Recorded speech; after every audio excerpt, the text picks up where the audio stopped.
Hello दोस्तों, मैं प्रशांत आपका स्वागत करता हूं बिंदास ज्ञान चैनल पर। तो आज हम करने क्या वाले हैं कि आज हम कक्षा 12 यूपी बोर्ड, हालांकि एनसीईआरटी है तो सभी बोर्ड में जितने भी चलता होगा, तो एनसीईआरटी बुक की कक्षा 12 की जो बुक है उसका 5वां पार्ट आज हम शुरू करने जा रहे हैं।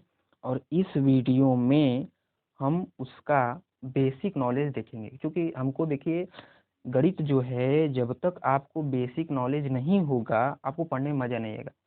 जैसे हम ये पार्ट स्टार्ट करने जा रहे हैं, ठीक। और जो इस पार्ट का जैसे पूरा ओवरव्यू है, एक पूरे चार्ट के माध्यम से हम सबसे पहले समझ लेते हैं कि इस पार्ट में है क्या क्या।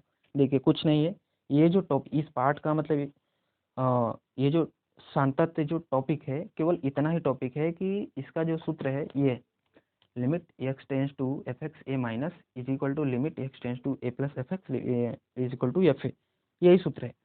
अब इसको समझने के लिए हमें सबसे पहले ये केवल एक फार्मूला है, अगर यह समझ लिए तो हम इससे रिलेटेड सभी सवाल आसानी से कर ले जाएंगे। लेकिन इसको समझने के लिए सबसे पहले हमें क्या क्या चाहिए कि सबसे पहले हमें देखिए इस पार्ट को समझने हेतु आवश्यक टॉपिक क्या क्या है। सबसे पहले कक्षा 11 में जब आप थे तो उसमें उसमें आपको लिमिट की बेसिक करनी चाहिए। अब हम यह नहीं कर रहे हैं कि नहीं, आपको यदि वह नहीं आता है तो आपको नहीं आएगा, इसीलिए तो हम आए हैं कि आपको नहीं भी आ रहा है, ये सब जो टॉपिक है नहीं आ रहा है, तो सबसे पहले हम क्या करेंगे, बहुत ही जो इस पार्ट में उपयोगी होगा उसी को हम सबसे पहले इसमें सीखेंगे।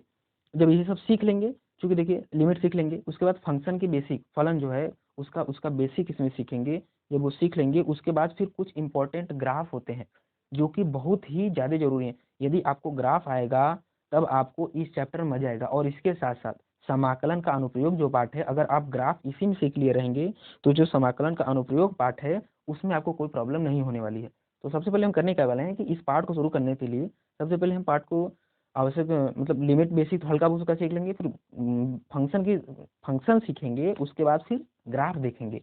उसके बाद फिर जब ये सब हो जाएगा तो इसके बाद हम सततता का अर्थ समझेंगे। फिर उसके बाद सततता का अर्थ मतलब गणितीय अर्थ सूत्र तो समझ लिए, रट लिए हम लोग, लेकिन हम उस सूत्र को भी समझेंगे। उसके बाद हम सततता का थोड़ा सा व्यवहारिक अर्थ समझेंगे कि नहीं, व्यवहार में जैसे क्या मतलब है, कि हम कैसे इसको रिलेट कर कर समझ सकेंगे। उसके बाद फिर दो ही विधियां हैं सततता के परीक्षण की विधियां। किसी भी जैसे कोई फलन दिया रहेगा उस पर कोई बिंदु दिया रहेगा। जैसे दो केस में होता है कि इस एक एक पहले केस में कि बिंदु उस पर दिया रहेगा कि आप इस बिंदु पर सततता का परीक्षण कीजिए, और दूसरे केस में बिंदु ही नहीं दिया रहेगा। तो हम करेंगे क्या, तो इसे दो दो केस में हमने बांटा है कि पहला जब बिंदु दिया हो तब कैसे सततता का परीक्षण करेंगे, और जब बिंदु नहीं दिया हो केवल फलन दे दिया हो और पूछ दे कि इसकी सततता का परीक्षण करो तब आप कैसे करेंगे, तो इसके लिए हम ये करेंगे। तो चलिए शुरू करते हैं, टाइम वेस्ट करने से कोई मतलब नहीं है। और चलिए देखते हैं क्या है। अगर आपको लगे कि नहीं यार समझ में आ रहा है तो आप देख लीजिएगा और ऐसे ही सपोर्ट करते रहिए यार। और सबसे पहले शुरू करते हैं, छोड़िए। उसके बाद हम सबसे पहले क्या देखेंगे, लिमिट की बेसिक देखेंगे। लिमिट की बेसिक के लिए कुछ नहीं है। देखिए लिमिट के बेसिक के लिए केवल आपको इतना ही समझना है कि जैसे लिमिट लिमिट है, जैसे कोई भी लिमिट को समझने के लिए भी हम सबसे पहले फंक्शन समझ लेते हैं। फंक्शन समझ लेंगे, उसके बाद लिमिट समझ लेंगे, उसके बाद फिर ग्राफ देख लेंगे, फिर कहानी खत्म हो जाएगी। तो सबसे पहले हम फंक्शन देखते हैं, फलन। तो क्या होता है फलन, फलन फलन फलन देखते हैं। तो फलन, यह फलन जिसको इंग्लिश में फंक्शन कहते हैं, ठीक है। तो फलन देख लेते हैं। जैसे मान लीजिए फलन, सबसे पहले हम क्या करेंगे कि हम व्यवहारिक उदाहरण समझेंगे। जैसे मान लीजिए कोई भी हम केवल इसका बेसिक ही जानेंगे।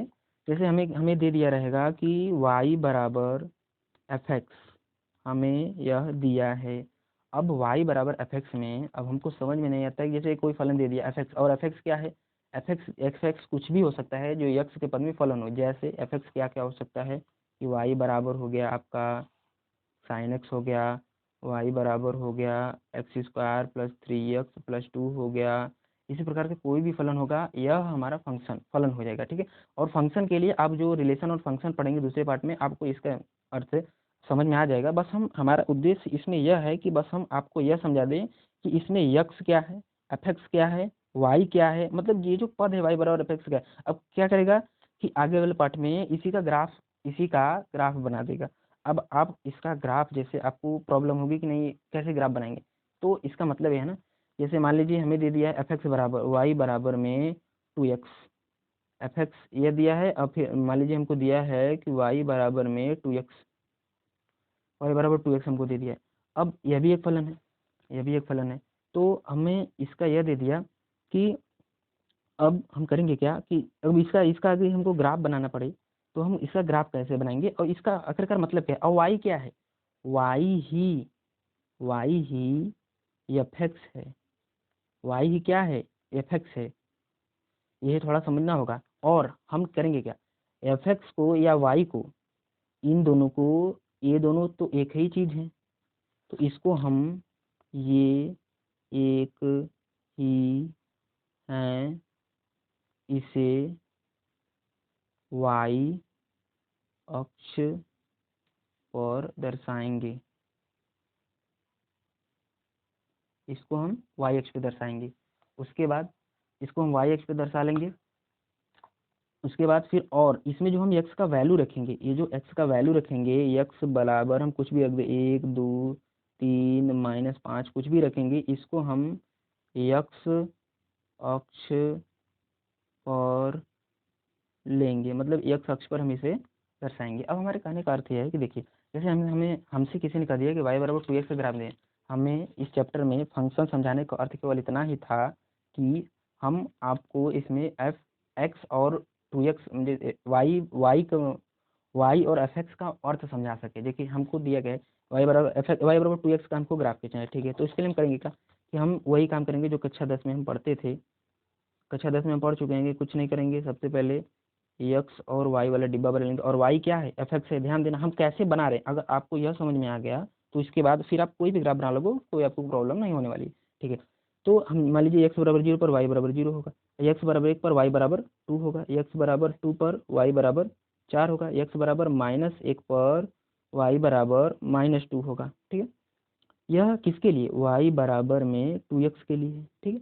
अब हम ये जो हमने ज्ञात किया है बिंदु ज्ञात किया, और किसको कहाँ दर्शाना है ये तो हमको पता है, और y ही क्या है, y ही क्या है, यही तो हमारा एफ एक्स है, यही तो हमारा एफ एक्स है। अब हम इसे, अगर इसे हम ग्राफ पर प्लॉट करना चाहें तो इसके लिए हम क्या करेंगे कि सबसे पहले हम वही जो करते आ रहे थे कि इसको हम एक्स एक्सिस बना लेंगे, ये हो गया एक्स एक्सिस, ये हो गया वाई एक्सिस। तो इसका पहला बिंदु 0,0, 1 2 1 2, फिर 2 4 ऐसे चला जाएगा, फिर -1 -2 -1 -2, फिर ऐसे चला जाएगा। मतलब इसका ग्राफ जो बना, इसका ग्राफ कुछ इस प्रकार बना। देखिए ध्यान से क्या बना, हमें इसका बस लॉजिक ही समझना है। अच्छा, इसको हमने इस तरह बिंदु ज्ञात कर कर हमने ऐसे इसको दर्शा दिया, और यह ग्राफ बना तो किसका बना, यह आपका बना ग्राफ बना y बराबर में 2x का यह किसका ग्राफ है, इसका ग्राफ है। तो यह किसका ग्राफ है, y बराबर 2x का। तो इसके लिए हमने किया क्या, देखिए हमें फंक्शन समझाने का मतलब यह था कि जो भी दिया रहता है y, उसको हम y एक्स पे दर्शाते हैं, और y ही एफ एक्स होता है। आपको बुक में देखेंगे तो आपको बुक में मिल जाएगा, ऐसा ही बहुत सा एग्जाम्पल दिया है। जैसे बुक में यदि आप देखें तो एफ एक्स बराबर वाई, देखिए जैसे ये सब एग्जाम्पल दे दिया है। एफ एक्स बराबर x upon mod x, x is less than equal to 0। अभी आपको इसका मतलब समझाएंगे, लेकिन फिलहाल अभी देखिए एफ एक्स बराबर -6, ठीक है। एफ एक्स बराबर x³ -3, तो ये से एफ एक्स क्या है, यह वाई है, और इसे हम कहाँ और यही क्या है, x³ -3 है। तो यही हम दर्शाना चाह रहे हैं कि यह वास्तव में है क्या। अगर हम इसको ग्राफ पर प्लॉट करें तो यह कैसे होगा, इसके लिए तो सबसे पहले देखिए कैसे क्या हो रहा है। तो हमने अभी फिलहाल समझ लिया कि क्या मतलब है। फिलहाल अब देखते हैं थोड़ा सा ग्राफ, जो बेसिक ग्राफ है उसको थोड़ा सा देख लेते हैं। जैसे हमसे हमसे अगर किसी ने कह दिया कि y बराबर 3x का ग्राफ बनाओ, हमसे किसी ने कह दिया कि y बराबर x का ग्राफ बनाओ, सिंपल से सब पहला ग्राफ। तो देखते हैं पहला ग्राफ जो हम स्टार्ट करने जा रहे हैं। पहला ग्राफ जो होगा y बराबर x का ग्राफ बनाओ, y बराबर x का ग्राफ बनाओ। कैसे बनाएंगे जी, इसके लिए, और y ही क्या है, एफ एक्स है, y ही एफ एक्स है, y ही हमारा क्या है, एफ एक्स है। और यदि हमें इसको दर्शाना होगा तो हम इसको वाई एक्स पे दर्शाएंगे, और एक्स में जो भी वैल्यू रखेंगे उसको हम एक्स एक्स पे दर्शाएंगे। वही वही सिंपल सी बात है, ठीक है। तो इसके लिए हम सबसे पहले कहेंगे, सबसे पहले वही जो हम करते आ रहे हैं हम वही करेंगे। हम एक दो आपको ऐसे लॉजिक से समझा देंगे, उसके बाद आप कोई भी ग्राफ आसानी से बना लेंगे। और यकीन मानिए यदि आपको ग्राफ बनाने आ गया ना तो आप एकदम खेलेंगे। ये हो गया एक्स, ये हो गया वाई। अब एक्स बराबर 0 पर वाई बराबर 0, एक्स बराबर 1 पर वाई बराबर 1, एक्स बराबर -1 पर वाई बराबर -1, यानी एक्स बराबर कुछ भी 2 पर वाई बराबर 2, ठीक है। यानी ये हमको बिंदु मिला। अब और इसका हमको ग्राफ बनाना पड़ेगा, तो हम कैसे बनाएंगे? ठीक है, सबसे पहले हमने ये खींचा, ये हमारा एक्स हो गया, ये हमारा वाई हो गया। अब हम देखिए बिंदु प्लॉट करेंगे, फिर मिलाएंगे, जो मिलेगा बिंदु वही इसका ग्राफ हो जाएगा, ठीक है। तो 0,0 पर ये पहला बिंदु मिला, फिर 1,1 पे मिला, फिर 2,2 पर मिला, 3,3 पर ऐसे मिल जाएगा, फिर इसी माइनस पे भी मिल जाएगा, देखिए, ठीक है। अब हम इसको मिला देंगे, ऐसे हम कोई भी बिंदु लेंगे, इसको मिला देंगे, और यह जो ग्राफ बना, यह किसका बना? यह आपका ग्राफ बना, यह आपका ग्राफ बना y बराबर x का,